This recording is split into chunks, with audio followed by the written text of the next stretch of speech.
student, welcome to Radiant Coaching Classes. My name is Shahbaz Pathan and I am your mathematics mentor. ठीक है, आज हमारा probability distribution पे lecture number 2 होने वाला है. Last video lecture that means lecture number 1 में हमने जो प्रोबेबिलिटी की कुछ बेसिक चीज़ें समझी थी, उसके बाद फिर हमने रैंडम वेरिएबल क्या होते हैं वो देखा था. उसके बाद फिर हमने types of random variable discuss किए थे. ठीक है, सो आई होप कि सब बच्चों को वो वीडियो बहुत पसंद आया होगा. ठीक है, अगर आप में से कुछ बच्चों ने वो वीडियो नहीं देखा है तो पहले जाके आप वो वीडियोस देख लो, लेक्चर नंबर 1 देख लो और फिर बाद में उसको इस वीडियो को कंटिन्यू करो. ठीक है, हाँ, अगर आप में से कुछ बच्चों को ऑलरेडी प्रोबेबिलिटीज के बारे में पता है तो वो डायरेक्टली इस वीडियो को कंटिन्यू कर सकते हो. ठीक है, तो अब हम लोग आगे बढ़ने वाले. ठीक है, अब हम लोग क्लास 12 के कुछ नए टॉपिक पे डिस्कस करने वाले, कुछ नए टॉपिक डिफाइन करने वाले. ठीक है, लेकिन उन टॉपिक्स को पढ़ने से पहले कुछ क्लास 11 का एक टॉपिक है NCR. आप में से काफ़ी सारे बच्चों को NCR के बारे में पता होगा. ठीक है, कुछ बच्चों को नहीं भी पता होगा, तो जिन बच्चों को पता है वेरी गुड, जिनको नहीं पता है वो इस टॉपिक को एक बार देख ले. बहुत ही सिंपल टॉपिक है. ठीक है, बहुत आसानी से आप लोगों को समझ में आ जाएगा, बट इस टॉपिक का यूज़ हमें प्रोबेबिलिटीज फाइंड आउट करते टाइम ज़रूरत गिरेगी. ठीक है, तो सबसे पहले मैं ये टॉपिक को कंप्लीट कर लेता हूँ, उसके बाद फिर क्लास 12 का जो टॉपिक है उस पर डिस्कस करेंगे. ठीक है, तो सबसे पहले हमें फैक्टोरियल क्या होता है इसको समझना होगा. फैक्टोरियल क्या होता है, ठीक है, बहुत शॉर्ट में समझेंगे, कुछ ज़्यादा हमें बहुत डीप में जाने की ज़रूरत नहीं करेगी. जैसे कि 3 फैक्टोरियल, अगर हमें किसी ने पूछा कि 3 फैक्टोरियल क्या होता है, तो 3 फैक्टोरियल को 3 × 2 × 1 ऐसे लिखा जाता है.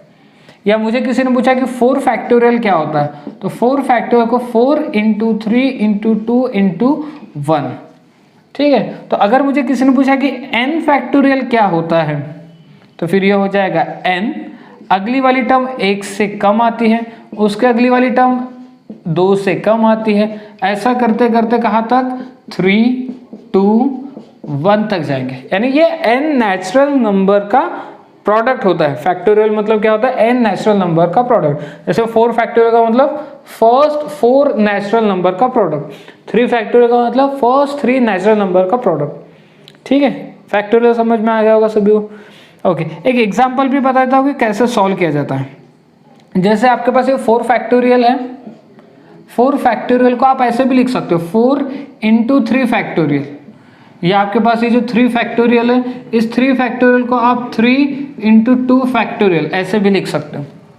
ठीक है, एक एग्जाम्पल है जैसे इसमें आपको सॉल्व करना है कि 4 फैक्टोरियल अपॉन में 2 फैक्टोरियल. ठीक है, इसको सॉल्व करना. तो 4 फैक्टोरियल अपॉन में 2 फैक्टोरियल क्या होता है, इस 4 फैक्टोरियल को मैं 4 × 3 × 2 फैक्टोरियल लिख लूंगा. मैं पूरा नहीं लिख रहा हूँ क्योंकि डिवाइड में मेरे पास ऑलरेडी 2 फैक्टोरियल है. 2 फैक्टोरियल कैंसिल होकर कितना हो जाएगा, 4 × 3 = 12. ये बात समझ में आ गई. तो इसमें नोट करने वाली बात क्या है, इसमें नोट करने वाली ये बात है कि आपने ध्यान से देखा होगा कि 4 फैक्टोरियल डिवाइडेड बाय 2 फैक्टोरियल, हम जैसे नंबरों को डिवाइड करते हैं वैसा नहीं हो रहा है यहाँ पे. तो 4 फैक्टोरियल डिवाइडेड बाय 2 फैक्टोरियल की वैल्यू 2 फैक्टोरियल के बराबर में नहीं आ रही है. ठीक है ना, ये एक नोट करने वाली चीज़ है.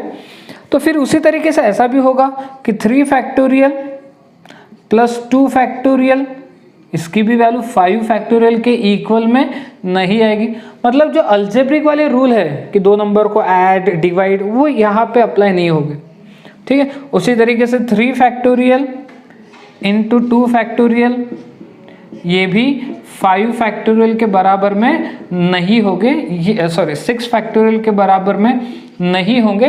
इस बात को आपको ध्यान रखना है न्यूमेरिकल सॉल्व करते टाइम. ठीक है, बस ये गलती मत कर देना क्योंकि आप डिवाइड या ऐड वगैरह किस तरीके से करते हैं, पहले 3 फैक्टोरियल को ओपन करो, 2 फैक्टोरियल को ओपन करो, फिर उनको ऐड कर लो.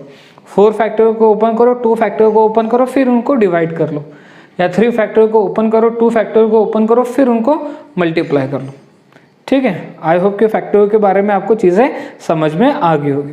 आगे बढ़ते हैं नेक्स्ट टॉपिक की तरफ, NCR. अब ये NCR क्या है, तो NCR आपकी हेल्प करता है कि n चीज़ों में से r चीज़ों को सिलेक्ट करने के कितने तरीके होते हैं. ठीक है, जैसे कि मान लो अगर मेरे पास 3 नंबर है 1, 2, 3, 3 नंबर है 1 2 3 और मुझे 2 नंबर सिलेक्ट करने हैं, ठीक है ना। 3 नंबर है मेरे पास और मुझे 2 नंबर सिलेक्ट करना है, तो मेरा क्या का कॉम्बिनेशन बनेगा? एक तो मैं 1 2 को सिलेक्ट कर सकता हूँ, या तो मैं 1 3 को सिलेक्ट कर सकता हूँ, या तो मैं 2 3 को सिलेक्ट कर सकता हूँ, ठीक है। ऐसे कितने कॉम्बिनेशन बनेंगे? 3 कॉम्बिनेशन।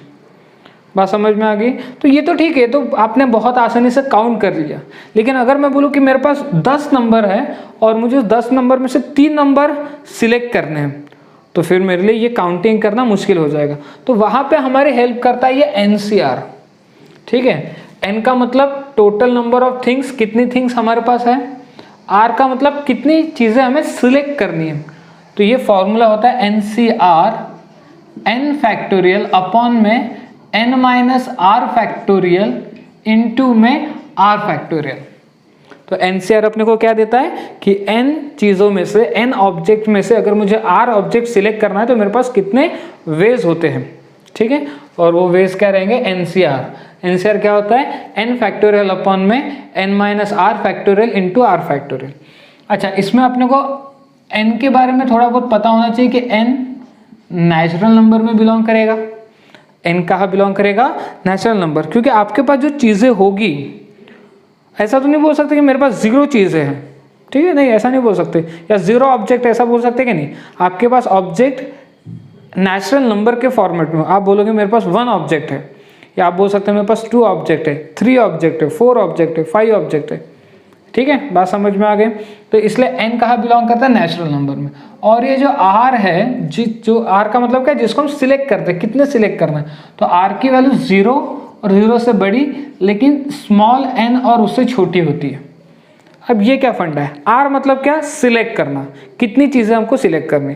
अब मान लो मेरे पास 3 नंबर है, मान लो मेरे पास 3 नंबर है, तो मैं कम से कम कितने नंबर सिलेक्ट कर सकता हूँ और ज़्यादा से ज़्यादा कितने नंबर सिलेक्ट कर सकता हूँ? मैं बोलूँगा कम से कम मैं 0 नंबर सिलेक्ट कर सकता हूँ, मतलब मैंने किसी को सिलेक्ट ही नहीं किया। या ज़्यादा से ज़्यादा मैं कितने नंबर सिलेक्ट कर सकता हूँ? 3 नंबर, क्योंकि मेरे पास 3 नंबर ही है। तो मैं बोल सकता हूँ कि 1 2 3 नंबर में से मुझे 0 नंबर सिलेक्ट करना है, मतलब कोई भी नहीं, या मुझे 1 नंबर सिलेक्ट करना है, या मुझे 2 नंबर सिलेक्ट करना है, या मुझे 3 नंबर सिलेक्ट करना है। इसलिए r पे जो कंडीशन है वो r 0 और 0 से बड़ी, n और उससे छोटी, n मतलब ये वाला n, ठीक है। यहाँ तक बात समझ में आ गई? ये बात सबको समझ में आ गई? ओके। तो अब कुछ प्रॉपर्टीज है जिसके हम जल्दी से कुछ इंफॉर्मेशन ले लेते हैं ताकि फिर हम चैप्टर में आगे बढ़ पाए। पहली प्रॉपर्टी है कि NC0 और NCN की वैल्यू हमेशा 1 होती है। NC0 NCN की वैल्यू हमेशा 1 होती है। आप देख सकते हो इसी फॉर्मूले से, NC0 n फैक्टोरियल अपॉन में n माइनस 0 फैक्टोरियल, साइड में 0 फैक्टोरियल। अच्छा, ये हो जाएगा n फैक्टोरियल अपॉन में आएगा n फैक्टोरियल। अच्छा, 0 फैक्टोरियल की वैल्यू होती है 1, ये ध्यान रखना है अपने को कि 0 फैक्टोरियल की वैल्यू 1 होती है। अच्छा, 1 फैक्टोरियल की वैल्यू भी 1 होती है। 1 फैक्टोरियल की तो ऑब्वियसली वैल्यू 1 ही रहेगी, ये 0 फैक्टोरियल की वैल्यू 1 होती है, ये पॉइंट अपने को ध्यान रखना है। तो ठीक है, n फैक्टोरियल कैंसिल होकर 1 आ जाएगा, तो NC0 कितना आएगा? 1। उसी तरीके से जब आप NCN निकालोगे तो NCN का रिजल्ट भी आपको 1 ही मिलेगा। सेकेंड प्रॉपर्टी की NC1 आपको n मिलेगा। NC1 कितना मिलेगा? 1। कैसे? NC1 फॉर्मूला लगाएंगे तो n फैक्टोरियल अपॉन में n माइनस 1 फैक्टोरियल और साइड में आएगा 1 फैक्टोरियल। अच्छा, इस n फैक्टोरियल को मैं n into n minus 1 factorial लिख सकता हूँ, बताया था। n माइनस 1 फैक्टोरियल और 1 फैक्टोरियल तो 1, तो ये हो जाएगा इसके साथ कैंसिल, क्या बचेगा? n। तो NC1 की वैल्यू कितनी होती है? n के बराबर में होती है। अब तीसरी और मोस्ट इंपॉर्टेंट प्रॉपर्टी कि NCR और NCN माइनस R ये दोनों इक्वल होते हैं। NCR और NCN माइनस R दोनों इक्वल होते हैं। अच्छा, ये क्या माजरा है? ठीक है, अगर मैं आपको बोल रहा हूँ कि मेरे पास 3 नंबर है, अगर मेरे पास 3 नंबर है, या चलो थोड़ा सा बढ़ा देता हूँ, अगर मेरे पास 5 नंबर है, अगर मेरे पास 5 नंबर है तो 5 नंबर में से मुझे 2 नंबर को सिलेक्ट करना है। 5 नंबर में से मुझे 2 नंबर को सिलेक्ट करना है। मेरे पास कितने तरीके रहेंगे?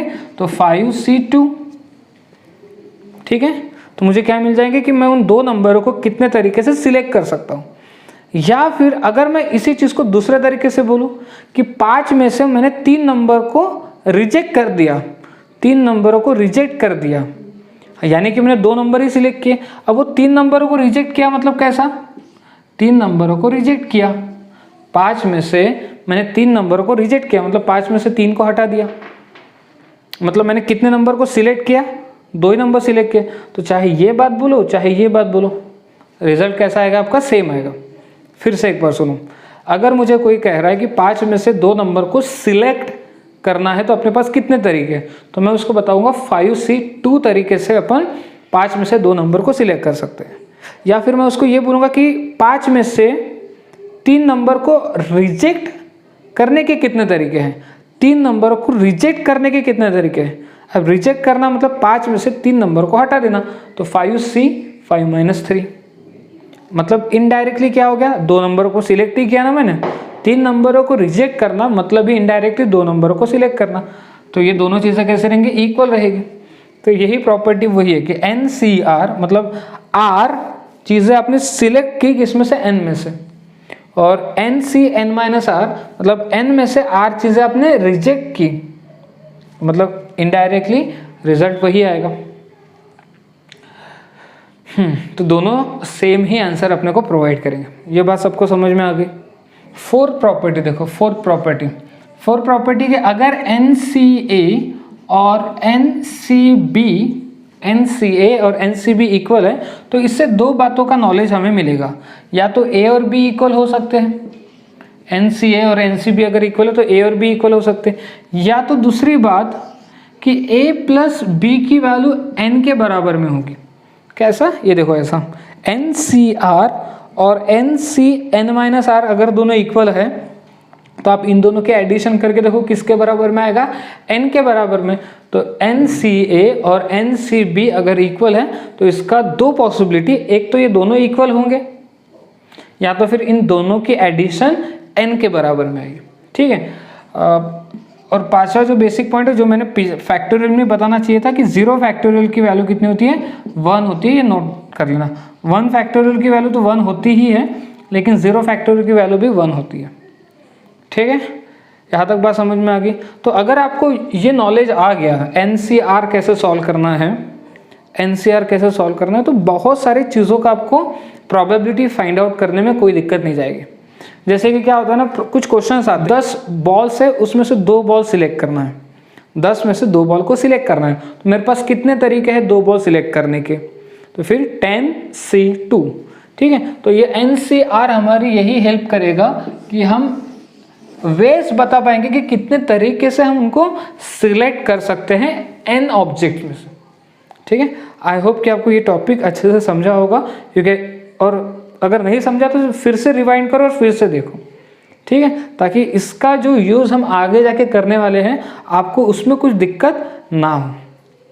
ठीक है, अच्छा वीडियो पसंद आ रहा है तो वीडियो को साथ ही साथ लाइक भी कर दो, और आपको लगता है कि आपके जो फ्रेंड्स हैं जिनको इस वीडियो की ज़रूरत है या ज़रूरत गिर सकती है तो उनको भी साथ में फॉरवर्ड कर दो, ताकि वो भी अपनी बोर्ड की प्रिपरेशन इस वीडियो सीरीज़ के थ्रू कर पाए।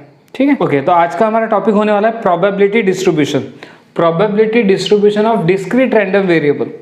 ठीक है, डिस्क्रीट रैंडम वेरिएबल का प्रोबेबिलिटी डिस्ट्रीब्यूशन किस तरीके से फाइंड आउट किया जाता है ये हम डिस्कस करने वाले हैं। ठीक है, अच्छा मैं आपके साथ डायरेक्टली पहले कोई उसकी डेफिनेशन डिस्कस नहीं करने वाला हूँ, एक एग्जांपल के थ्रू आपको पहले ये समझा दूंगा कि प्रोबेबिलिटी डिस्ट्रीब्यूशन कैसे तैयार किया जाता है, किस तरीके से फाइंड आउट किया जाता है, और फिर उसके बाद उसकी जो बुकिश डेफिनेशन है उस पर हम डिस्कस करेंगे। ठीक है, तो चलिए एक क्वेश्चन पहले ट्राई करते हैं। यहाँ पे क्या बोला है, a fair coin is toss 4 times. एक कॉइन है जिसको हमने 4 बार टॉस किया। Let x denotes number of heads. X क्या डिनोट कर रहा है, number of heads. Find probability distribution of x. ठीक है, तो सबसे पहले हम लोग ये देखते हैं कि जब हम 4 कॉइन को टॉस करते हैं तो सैंपल स्पेस क्या क्या बनता है। ठीक है ना, तो 4 कॉइन्स आर टॉस। ठीक है ना, जब हम 4 कॉइन को टॉस करेंगे तो सैंपल स्पेस क्या क्या बनता है, देखो उसको लिखने का एक सिंपल तरीका बता रहा हूँ।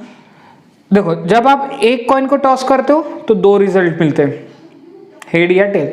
जब आप 2 बार कॉइन को टॉस करते हो तो 4 रिजल्ट मिलेंगे। जब आप 3 बार कॉइन को टॉस करोगे तो 8 रिजल्ट मिलेंगे, और जब आप 4 बार कॉइन को टॉस करोगे तो 16 रिजल्ट मिलेंगे। अब वो 16 रिजल्ट किस तरीके से लिखना है उसका मैं आपको एक सिंपल ट्रिक बता रहा हूँ, ठीक है। आप क्या करो, 4 बार 8 बार एस लिख लो, ठीक है। 1 2 3 4 5 6 7 8 बार एस लिख लिया, और फिर 8 बार आप टी लिख लो, 5 6 7 8, ठीक है। मैं आपको ये दिखा रहा हूँ कि 16 रिजल्ट किस तरीके से लिखना है। फिर 8 बार एच, 8 बार टी, फिर 4 बार एच लिखो, 4 बार एच और 4 बार टी, 4 बार एच, 1 2 3, 4 बार एच और 4 बार टी, ठीक है। फिर इधर भी उसी तरीके से 4 बार एच और 4 बार टी, ठीक है। फिर उसका 2 बार एच, 2 बार टी, 2 बार एच, 2 बार टी, सेम यहाँ पे भी 2 बार एच, 2 बार टी, 2 बार एच, 2 बार टी, और फिर H T H T H T H T H T H T H T H T. तो ऐसे आपको टोटल कितने रिजल्ट मिलेंगे? 16 रिजल्ट मिलेंगे, ठीक है। अगर आप इसको ऐसे सैंपल स्पेस के अंदर लिख लो तो ऐसे आपको 16 रिजल्ट मिलते जाएंगे, ठीक है। ऐसे 16 रिजल्ट मिलेंगे। तो ये आपका रहेगा सैंपल स्पेस, इसको हम बोलेंगे सैंपल स्पेस। तो n ऑफ s क्या हो जाएगा? n ऑफ s हो जाएगा 16, ठीक है। चलो n ऑफ s हमने पता कर लिया, ठीक है। अब बात करते हैं कि यहाँ पे x की क्या वैल्यूज मिलेगी हमें, x की क्या क्या वैल्यूज मिलेगी। तो x क्या डिनोट कर रहा है? x डिनोट कर रहा है नंबर ऑफ हेड। तो आप सोचो कि अगर आपने कॉइन को 4 बार टॉस किया तो हो सकता है आपको 0 हेड मिले, एक बार भी हेड ना मिले। हो सकता है आपको एक ही बार हेड मिला हो सकता है आपको 2 बार हेड मिले, हो सकता है आपको 3 बार हेड मिले, हो सकता है आपको 4 बार हेड मिले, या हो सकता, हाँ ठीक है, 4 बार हेड मिले, ठीक है। 0 बार हेड मिले, 1 बार हेड मिले, 2 3 या 4। अब ये सोचो कि 0 हेड मिलने की प्रोबेबिलिटी क्या होगी? 0 हेड का मतलब एक बार भी हेड नहीं मिला। तो आपको 0 हेड कहाँ कहाँ पे मिलेंगे? देखो यहाँ पे तो हेड है, इन सभी जगहों पे हेड चलते जा रहा है, इन सभी जगहों पे हेड चल रहा है। बट एक ऐसी जगह है जहाँ पे आपको हेड नहीं मिल रहे, तो एक जगह पे अपने को सभी टेल मिल रहे, हेड नहीं मिल रहे। तो प्रोबेबिलिटी का फॉर्मूला क्या बताया था? 0 हेड कितने बार मिल रहा है? एक बार, तो 1 आएगा, और नीचे में n ऑफ s, ऊपर में n ऑफ a और नीचे में n ऑफ s। यानी आप ऐसा सोच सकते हो कि a एक इवेंट है जिसको मैंने डिफाइन कर दिया गेटिंग 0 हेड, ठीक है। तो 0 हेड हमें एक ही बार मिलेगा, कब? जब चारों बार t मिलेंगे। तो n ऑफ a कितना हो जाएगा? 1। सो प्रोबेबिलिटी ऑफ a कितना होगा? n of a upon n of s, तो 1/16। तो ये आपको क्या मिल गया? 0 हेड की प्रोबेबिलिटी। क्या मिल गया अपने को? 0 हेड की प्रोबेबिलिटी कितना? 1/16, ठीक है। अब बार बार हम इतना बड़ा कैलकुलेशन नहीं करते बैठेंगे। अगर मुझे किसी ने पूछा कि अब एक बार हेड मिलने की प्रोबेबिलिटी बताओ, एक बार हेड मिलने की प्रोबेबिलिटी, तो मैं ये देखूंगा कि एक बार हेड मुझे कितने बार मिल रहा है। तो एक बार हेड मुझे कितने बार मिल रहा है? यहाँ पे एक बार हेड मिल गया हमें, एक बार हेड यहाँ हो गया। देखो एक बार हेड यहाँ पे मिला, एक बार हेड यहाँ मिला, एक बार हेड यहाँ पे मिला। तो टोटल एक बार हेड हमें कितने जगहों पे मिल रहे हैं? कितने जगहों पे? 4 जगहों पे एक बार हेड मिल रहा है। तो फॉर्मूला क्या बनेगा? n of a upon n of s, 4/16, ठीक है। फिर उसके बाद हम लोग निकालते हैं कि 2 हेड मिलने की प्रोबेबिलिटी, 2 हेड मिलने की प्रोबेबिलिटी। तो देखो 2 बार हेड कितनी जगहों पे मिल रहा है? देखो 1 2 3 4 5 6 बार, ठीक है। तो ये कितना हो जाएगा 6/16। अब देखते हैं 3 बार हेड मिलने की प्रोबेबिलिटी, 3 बार हेड मिलने की प्रोबेबिलिटी। 3 बार हेड, 1 2 3 4 बार मिल रहे हैं, ठीक है। तो कितना आएगा 4/16। 4 बार हेड मिलने की प्रोबेबिलिटी, 4 बार हेड मिलने की प्रोबेबिलिटी, 4 बार हेड एक ही बार मिल रहा है, तो आ जाएगा 1/16, ठीक है। तो हमने क्या किया, हमने सबसे पहले सैंपल स्पेस बना लिया, सैंपल स्पेस बनाया, फिर हमने जो x दिया था हमें रैंडम वेरिएबल, वो क्या दिया था उसके बेसिस पे हमने x की वैल्यूज निकाली, और उन x की वैल्यूज के लिए हमने रिलेटेड प्रोबेबिलिटीज निकाली। जैसे 0 हेड मिलने की प्रोबेबिलिटी 1/16, 1 हेड मिलने की प्रोबेबिलिटी 4/16, 2 हेड मिलने की प्रोबेबिलिटी 6/16, 4 हेड मिलने की 3 हेड मिलने की प्रोबेबिलिटी 4/16, 4 हेड मिलने की प्रोबेबिलिटी 1/16। तो अभी हमें जो प्रोबेबिलिटीज मिली है, इन सभी प्रोबेबिलिटीज को हम एक बॉक्स के फॉर्मेट में लिख देंगे। जैसे कि 0 के लिए क्या प्रोबेबिलिटी मिली 1/16, 1 के लिए 1 हेड के लिए क्या प्रोबेबिलिटी मिली 4/16, ठीक है। 2 हेड के लिए क्या प्रोबेबिलिटी मिली 6/16, 3 हेड के लिए क्या प्रोबेबिलिटी मिली, 3 हेड के लिए मिली हमें 4/16, और 4 हेड के लिए हमें क्या प्रोबेबिलिटी मिली 1/16। तो ये जो बॉक्स आपके सामने लिखा गया है, ये जो बॉक्स, इसी बॉक्स को हम लोग कहते हैं प्रोबेबिलिटी डिस्ट्रीब्यूशन, इसी को कहते हैं प्रोबेबिलिटी डिस्ट्रीब्यूशन।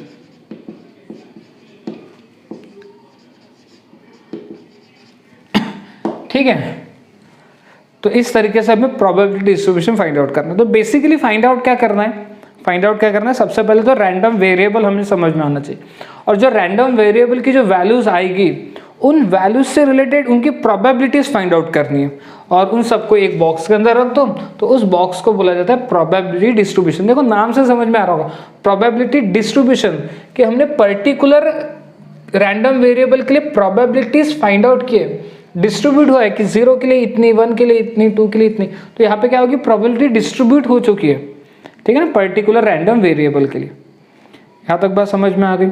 सो एक और क्वेश्चन ट्राई करते हैं जिससे आपको प्रोबेबिलिटी डिस्ट्रीब्यूशन किस तरीके से फाइंड आउट की जाती है इस पर और क्लियरिटी आ जाएगी, ठीक है। चलो इस क्वेश्चन को देखते हैं। क्वेश्चन बहुत बढ़िया है, अब ध्यान से समझना। इसमें हम लोग सबसे पहले तो प्रोबेबिलिटी कैसे फाइंड आउट करते हैं ये सीखेंगे, और फिर उसके बाद probability distribution. Actually probability distribution आप तभी कर सकते हो जब तक आपको प्रोबेबिलिटी फाइंड आउट नहीं करते आएगी, ठीक है। तो इससे आपको प्रोबेबिलिटी फाइंड आउट करने में भी हेल्प हो जाएगी इस न्यूमेरिकल के थ्रू, और प्रोबेबिलिटी डिस्ट्रीब्यूशन तो आपको पता ही है क्या होता है करके, ठीक है। 2 cards are drawn randomly with replacement. With replacement का मतलब समझ में आ गया कि आपने एक कार्ड निकाला, देखा, वापस उसको रख दिया, ये हो गया विथ रिप्लेसमेंट, वापस रखना। विदाउट रिप्लेसमेंट का मतलब एक कार्ड निकाला और साइड में रखते, उसको बोलते हैं विदाउट रिप्लेसमेंट, ठीक है।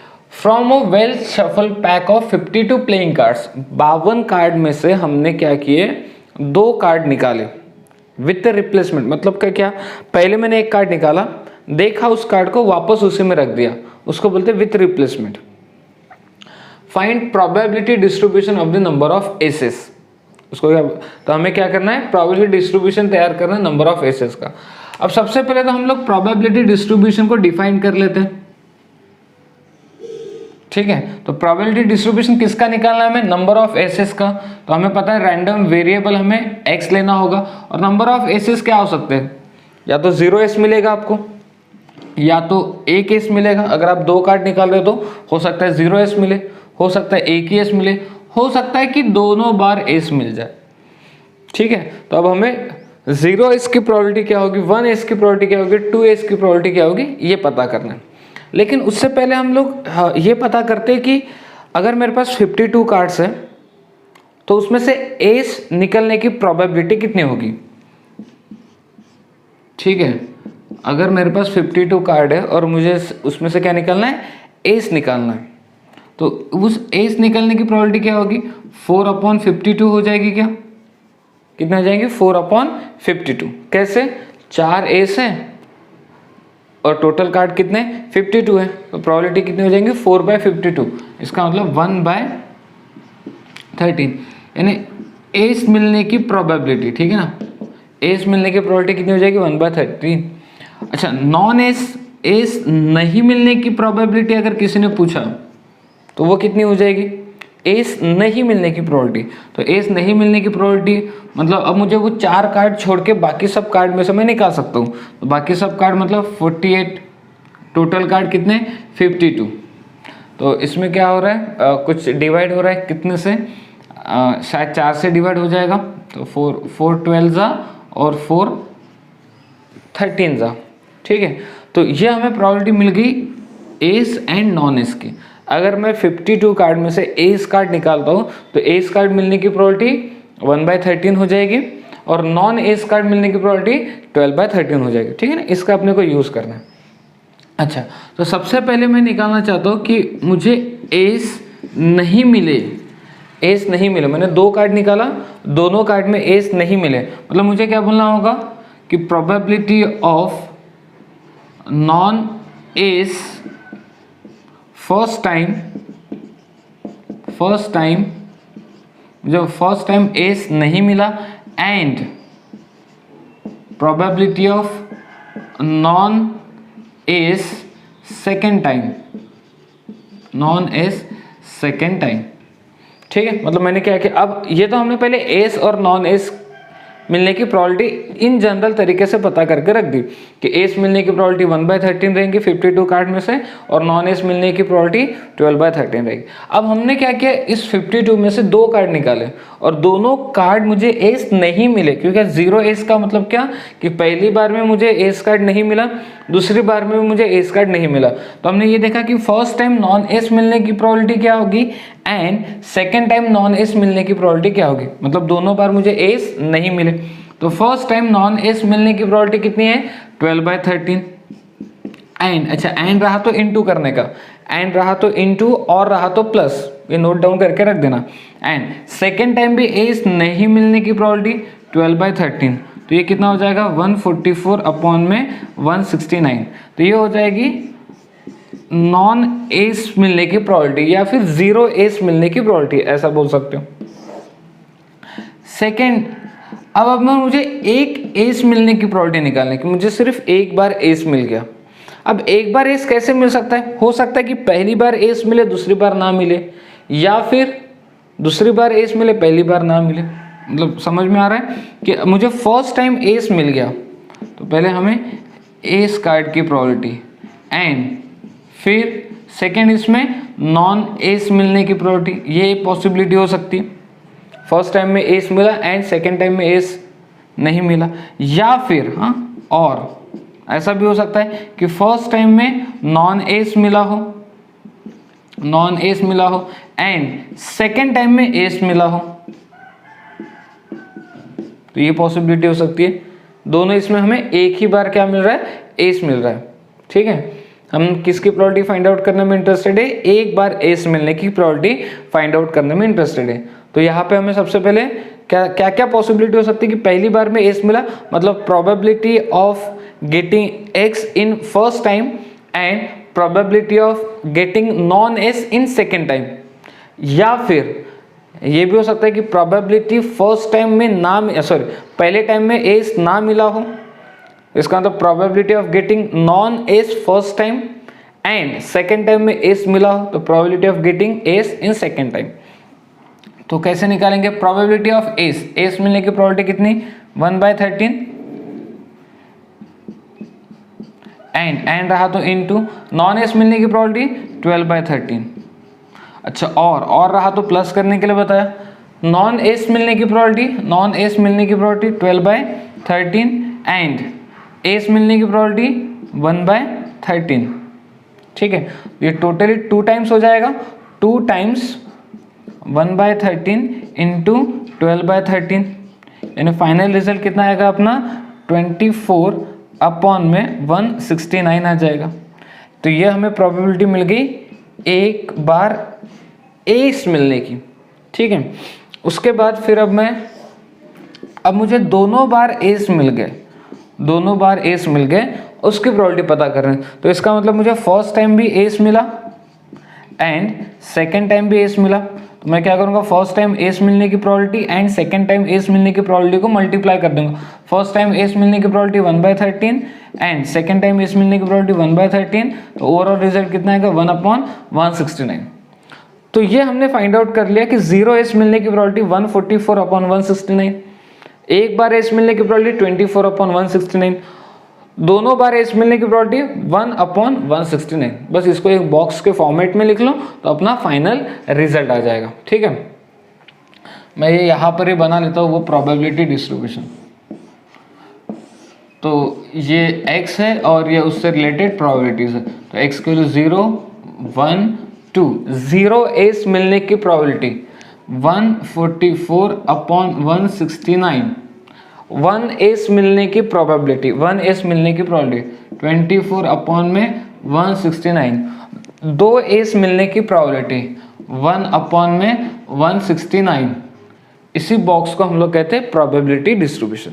ठीक है, तो आई होप कि आपको प्रोबेबिलिटी डिस्ट्रीब्यूशन कैसे फाइंड आउट करते हैं इतना नॉलेज आ गया होगा। ठीक है, क्या करना है, सबसे पहले रैंडम वेरिएबल फाइंड आउट करो और उन रैंडम वेरिएबल से रिलेटेड प्रोबेबिलिटीज फाइंड आउट करो, तो आपका फाइनल जो भी रिजल्ट आएगा उसको एक बॉक्स के फॉर्मेट में लिख लो। इसी बॉक्स को हम कहते हैं प्रोबेबिलिटी डिस्ट्रीब्यूशन।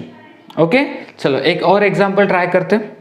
ठीक है, आई होप कि आपके डाउट्स अच्छे से क्लियर हो रहे हैं कि किस तरीके से प्रोबेबिलिटी डिस्ट्रीब्यूशन फाइंड आउट करना। ठीक है, चलो ये एग्जांपल क्या कहता है, find the probability distribution of number of doublets in a thrown of pair of die 3 times.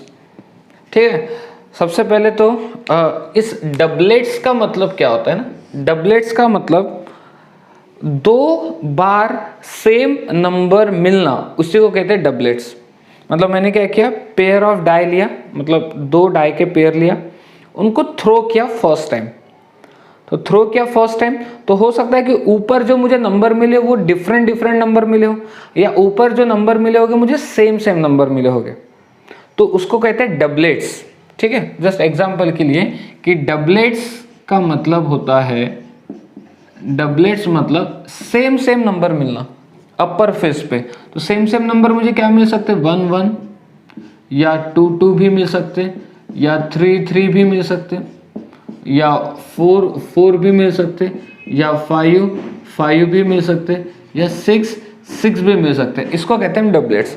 यही अगर ट्रिपलेट्स होता तो ट्रिपलेट्स का मतलब 3 बार सेम नंबर मिलना, 3 बार सेम नंबर मिलना, उसको कहते हैं ट्रिपलेट्स। डबलेट्स 2 बार सेम नंबर मिलना। तो ऐसे सेम नंबर यानी टोटल नंबर ऑफ डबलेट्स कितने, 6 है।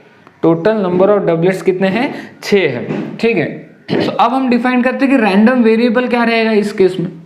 इस केस में रैंडम वेरिएबल क्या होगा, तो पहले ये देखो किसका प्रोबेबिलिटी डिस्ट्रीब्यूशन हमें फाइंड आउट करना।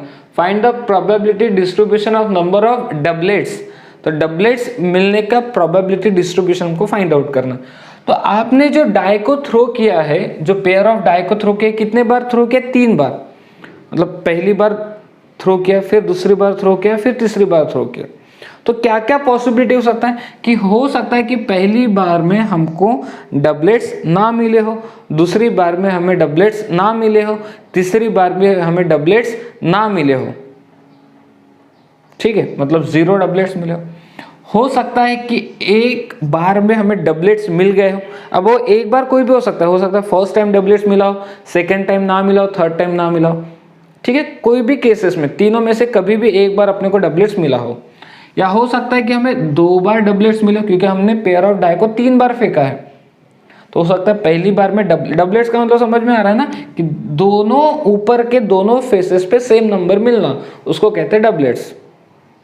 ठीक है, तो हो सकता है कि पहली बार में हमें एक बार भी हमें डबलेट्स ना मिला हो सकता है कि 3 बार फेंकने पे एक ही बार डबलेट्स मिला हो सकता है 3 बार फेंकने पे 2 बार डबलेट्स मिले हो, या हो सकता है 3 बार फेंकने पे तीनों बार डबलेट्स मिले हो। ठीक है, अब ध्यान से देखना मैं क्या बोलने वाला हूँ। अगर मैं आपको रहा हूँ कि आपने पहली बार जब 2 डाई को फेंका, एक्चुअली अपन डाई को कितने बार फेंक रहे, 3 बार फेंक रहे, लेकिन अगर मैं पहली बार 2 डाई को फेंक रहा हूँ तो मुझे डबलेट्स मिलने की प्रोबेबिलिटी क्या होगी। तो आप समझ रहे हो कि 2 डाई को जब हम फर्स्ट टाइम फेंकेंगे तो टोटल रिजल्ट 36 आएंगे, और वो टोटल 36 रिजल्ट में से 6 रिजल्ट डबलेट्स रहेंगे। तो प्रोबेबिलिटी क्या होगी, getting doublets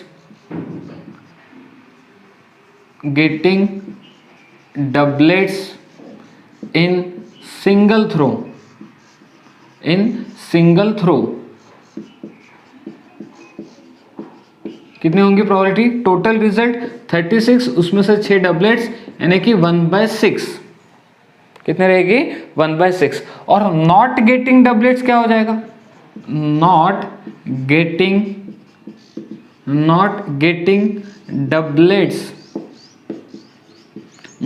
doublets in single throw, ये कितना हो जाएगा 5/6 हो जाएगा। कॉम्प्लीमेंट का यूज कर सकते हैं अपन, ठीक है ना। आपको ये प्रॉपर्टी मैंने बता के रखी कि probability of A plus probability of A complement is equals to 1 होता है करके। तो अगर ए में रिप्रेजेंट कर रहा हूँ गेटिंग डबलेट्स, तो ये क्या हो जाएगा, ए कॉम्प्लीमेंट क्या हो जाएगा, गेटिंग नॉट डबलेट्स। तो अपन ये प्रॉपर्टी का यूज करके भी गेटिंग नॉट डबलेट्स की प्रोबेबिलिटी निकाल सकते हैं। तो ये हमारे लिए बहुत इंपॉर्टेंट पार्ट होता है, क्योंकि आपको बस ये पता होना चाहिए कि फर्स्ट थ्रो में आपको डबलेट्स मिलने की प्रोबेबिलिटी क्या है और डबलेट्स ना मिलने की प्रोबेबिलिटी क्या है, ठीक है। क्या मैं पेयर ऑफ डाई को सिर्फ एक ही बार फेंक रहा हूँ क्या, नहीं, मैं पेयर ऑफ डाई को कितने बार फेंक रहा हूँ, 3 बार। तो उसमें अब सबसे पहले मैं पता करूंगा कि तीनों बार भी मुझे डबलेट्स नहीं मिले, तीनों बार भी मुझे डबलेट्स नहीं मिले, मतलब 0 डबलेट्स मिले।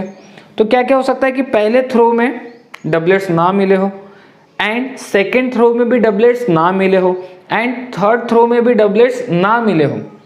तो पहले थ्रो में डबलेट्स नहीं मिलने की प्रोबेबिलिटी 5/6, सेकेंड थ्रो में डबलेट्स नहीं मिलने की प्रोबेबिलिटी 5/6, थर्ड थ्रो में डबलेट्स नहीं मिलने की प्रोबेबिलिटी 5/6। तो ये कितना हो जाएगा 125 अपॉन में 216, ठीक है ना। 5 का क्यूब 125, 6 का क्यूब 216। ओके, अब बात करते हैं कि मुझे डबलेट सिर्फ एक ही बार मिला हो। अब एक बार मिलने की प्रोबेबिलिटी क्या होगी, तो देखो इसमें पॉसिबिलिटी क्या हो सकता है मुझे पहली बार में ही डबलेट्स मिल गया हो। तो पहली बार में ही डबलेट्स मिला हो तो 1/6। तो सेकेंड टाइम डबलेट्स नहीं मिला हो, थर्ड टाइम्स भी डबलेट नहीं मिला हो, ये एक पॉसिबिलिटी हो सकती। या फिर और रहा तो प्लस, या फिर फर्स्ट टाइम डबलेट्स ना मिला हो तो नहीं मिलने की प्रोबेबिलिटी 5/6, सेकेंड टाइम्स में डबलेट मिल गया हो यानी कि 1/6, थर्ड थ्रो में डबलेट्स ना मिला हो यानी कि 5/6, ये पॉसिबिलिटी हो सकती। या फिर थर्ड पॉसिबिलिटी क्या हो सकती है कि फर्स्ट टाइम मुझे डबलेट्स ना मिला हो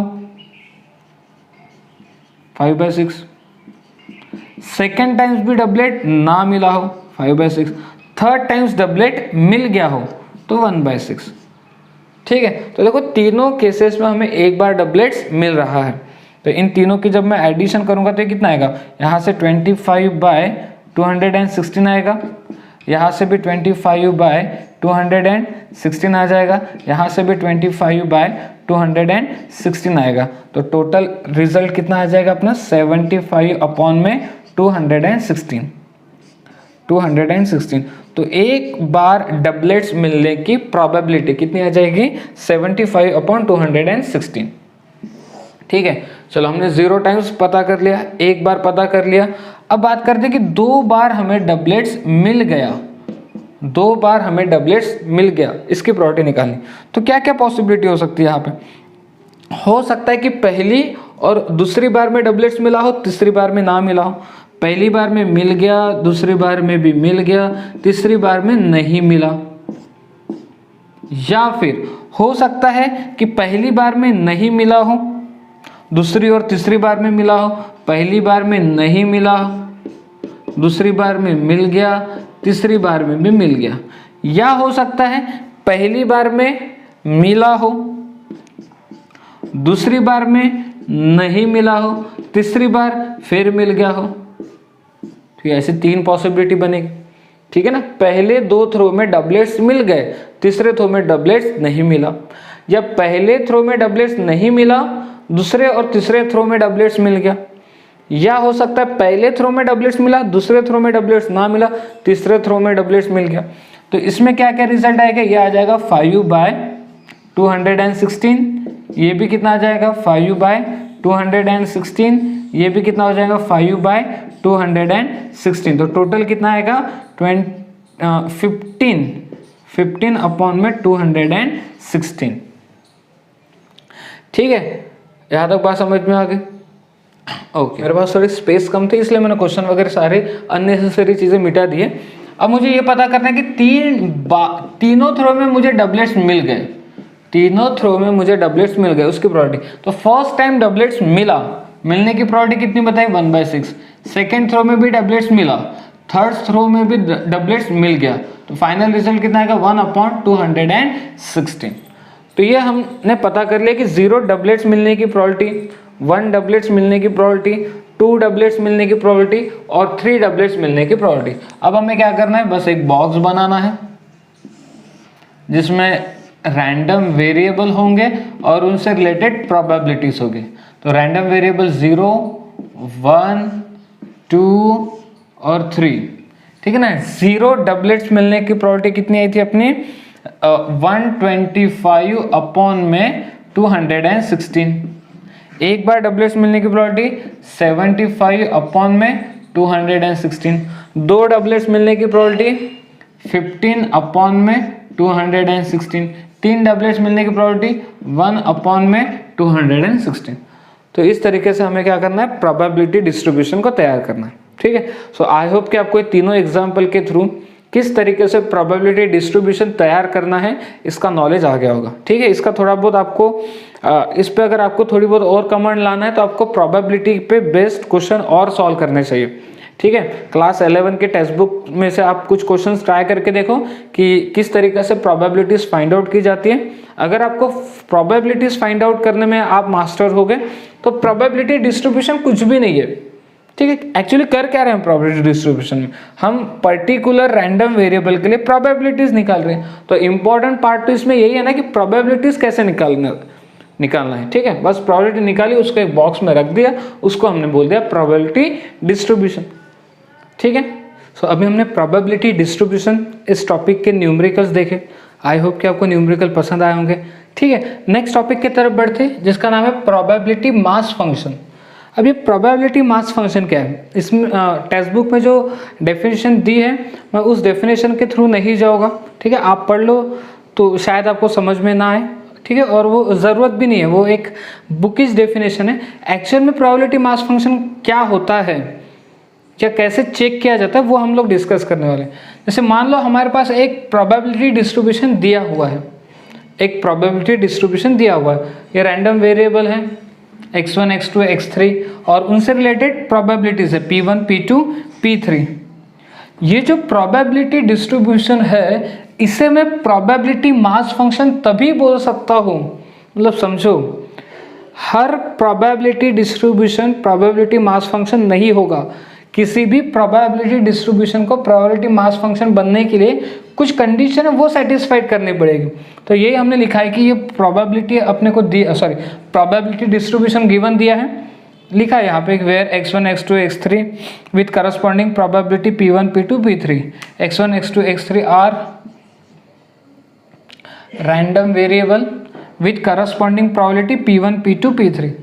ठीक है, above probability distribution is called probability mass function. ये जो प्रोबेबिलिटी डिस्ट्रीब्यूशन गिवन दिया है इसको मैं प्रोबेबिलिटी मास फंक्शन तभी बोलूँगा जब ये 2 कंडीशन को सेटिस्फाइड करेगा।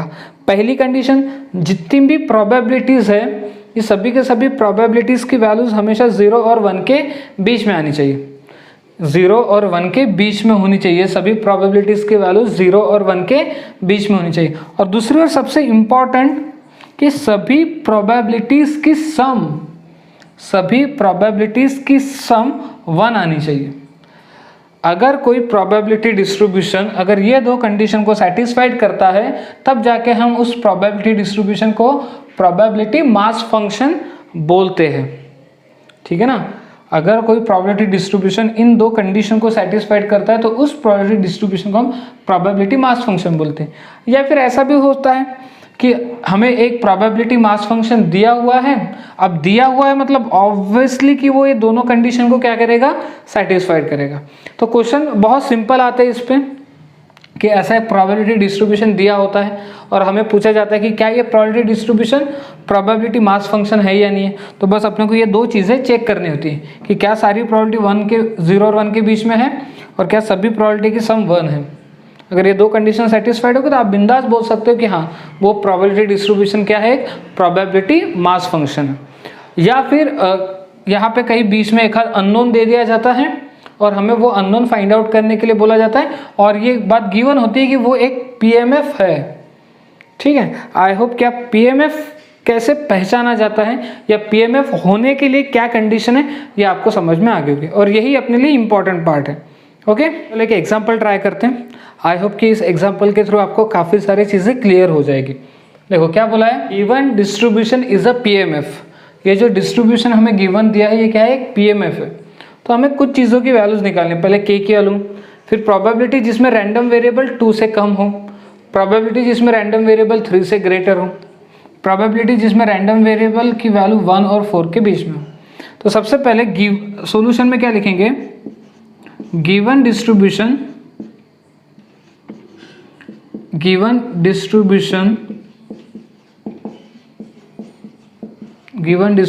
Is a PMF. अच्छा, ये जो डिस्ट्रीब्यूशन गिवन है ये पीएमएफ है, तो अगर ये पीएमएफ है तो ये पीएमएफ की दोनों कंडीशन को सेटिस्फाइड करेगा। कौन से दोनों कंडीशन की, जितनी भी प्रोबेबिलिटीज है सब 0 और 1 के बीच में होगी और ये सभी प्रोबेबिलिटीज की सम 1 आएगी। तो वो जो सेकेंड कंडीशन है वो हमारे काम की है कि first probability, second probability, third probability, fourth probability और फिफ्थ प्रोबेबिलिटी, ये सभी प्रोबेबिलिटी की सम 1 आएगी। First probability, second, third, fourth, fifth, ये सभी प्रोबेबिलिटी की सम 1 आएगी। फर्स्ट प्रोबेबिलिटी कितना दिया है 0.1, सेकेंड प्रोबेबिलिटी कितना दिया है k, थर्ड प्रोबेबिलिटी कितना दिया है 2k, fourth probability 2k, fifth probability k is equals to 1। तो ये कितना हो जाएगा फिर 0.1 प्लस ये बन रहा है 3k plus 3k 6k is equals to 1। 0 point उधर गया तो 6k कितना आएगा 0.9 आ जाएगा। कितना आ जाएगा 0.9। सो k की वैल्यू, तो यहाँ से आपको k की वैल्यू कितनी मिलेगी 0.9 डिवाइडेड बाय 6। ऊपर 10 नीचे 10 से मल्टीप्लाई किया तो ऊपर 9 आएगा, नीचे 60 आ जाएगा। तो 3 से डिवाइड करने पे ऊपर 3 बचा और 3 से डिवाइड करने पे 20 बचा। तो k की वैल्यू कितनी आ गई 3/20। k की वैल्यू कितनी आ गई 3/20। ओके, चलो पहला वाला अपना सॉल्व हो गया, फर्स्ट सॉल्व हो गया। सेकंड क्या बोला है कि प्रोबेबिलिटीज निकालो, ठीक है ना। सेकंड क्या बोला है, प्रोबेबिलिटी जिसमें रैंडम वेरिएबल 2 से कम हो। तो 2 से कम वाला रैंडम वेरिएबल में कौन कौन आएगा, 1 आएगा और 0 आएगा। तो हम लोग प्रोबेबिलिटी जिसमें 2 से कम हो इसको कैसे निकालते हैं वो देखो। 2 से कम में कौन कौन आ रहा है, प्रोबेबिलिटी जिसमें रैंडम वेरिएबल 1 हो, फिर प्लस करने का प्रोबेबिलिटी जिसमें रैंडम वेरिएबल 0 है। इस तरीके से निकालते हैं, ठीक है। अपने क्या निकालना है, प्रोबेबिलिटी जिसमें रैंडम वेरिएबल मतलब x की वैल्यू जो है 2 से कम है। तो 2 से कम में कौन कौन आएगा, 1 आएगा और 0 आएगा। तो उन सभी प्रोबेबिलिटीज को सम कर देने का।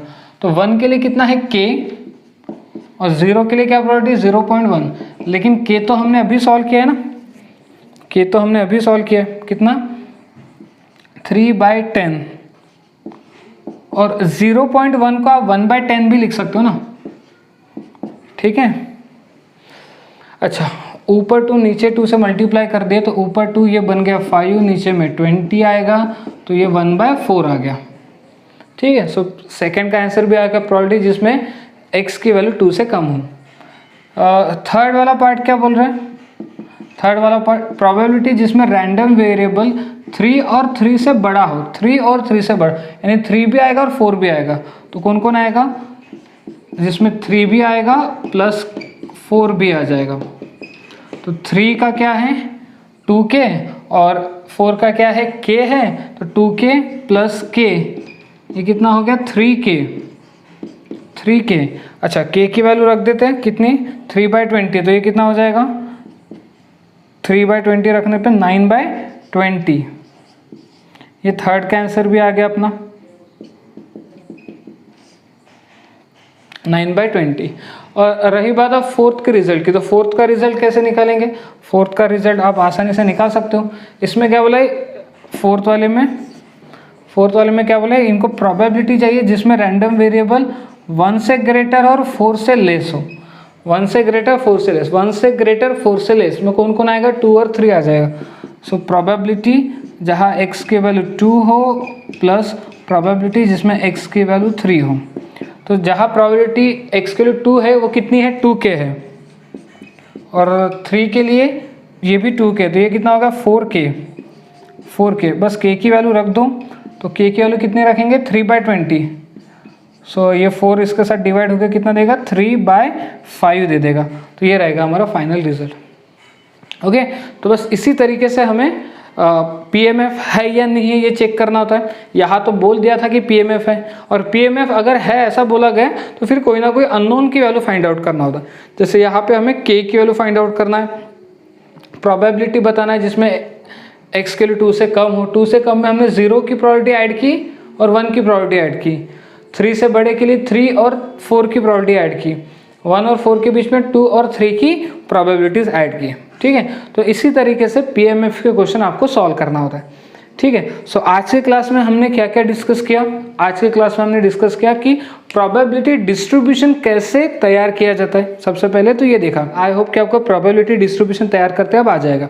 फिर उसके बाद हमने देखा कि PMF क्या होता है ना, PMF कैसे पहचाना जाता है, कोई भी प्रोबेबिलिटी डिस्ट्रीब्यूशन PMF होने के लिए क्या कंडीशंस है, और फिर उससे रिलेटेड न्यूमेरिकल। ठीक है, ओके, आई होप कि आपको आज की वीडियो पसंद आया होगा। वीडियो पसंद आया तो लाइक करो, शेयर करो, और अपने जो फ्रेंड्स हैं उनके साथ उनको फॉरवर्ड करो, ताकि वो भी अपने क्लास 12 की प्रिपरेशन में इस वीडियो के थ्रू उनकी थोड़ी बहुत हेल्प हो जाए। ठीक है, आपके जो सोशल मीडिया है उनके साथ शेयर करो। इस वीडियो को ज़्यादा से ज़्यादा जो ज़रूरतमंद स्टूडेंट्स हैं उन तक पहुँचाओ। ठीक है, क्योंकि ज़रूरी नहीं है कि सारे बच्चों ने क्लासेस लगाए होंगे या सभी बच्चों के क्लासेस शुरू हो गए। ऐसे भी कुछ बच्चे होंगे जिनके क्लासेस नहीं है, किसी भी रीज़न से उनको क्लासेस अवेलेबल नहीं है। तो इसी वीडियो की जो सीरीज़ में रेडी कर रहा हूँ, ये खास करके क्लास 12 के महाराष्ट्र बच्चों के लिए है। ठीक है, भले ही उनके क्लासेस हो चाहे क्लासेस ना हो, तो उनके पढ़ाई में ये मैं हेल्प करना चाहता हूँ इस वीडियो के थ्रू। तो आप लोगों से रिक्वेस्ट है कि हर एक बच्चे तक, आपके जितने भी फ्रेंड्स हैं, चाहे उनके क्लासेस हो चाहे उनके क्लासेस ना हो, उन तक ये वीडियो फॉरवर्ड करें। ओके, चैनल को सब्सक्राइब नहीं किया होगा तो चैनल को सब्सक्राइब कर ले, और साथ में बेल आइकन की बटन को प्रेस कर दे, ताकि जब भी मैं वीडियोस अपलोड करूं आपको उनका नोटिफिकेशन मिलते जाए। ठीक है, इससे रिलेटेड जो आगे का पार्ट हम लोग डिस्कस करने वाले हैं वो नेक्स्ट वीडियो लेक्चर में रहेगा। ठीक है, नेक्स्ट वीडियो लेक्चर में हम लोग एक इससे रिलेटेड जो एक्सरसाइज का क्वेश्चन है उसको सॉल्व करेंगे। ओके, ठीक है, ओके, आज यहीं पे स्टॉप होते हैं, नेक्स्ट वीडियो लेक्चर में मिलते हैं।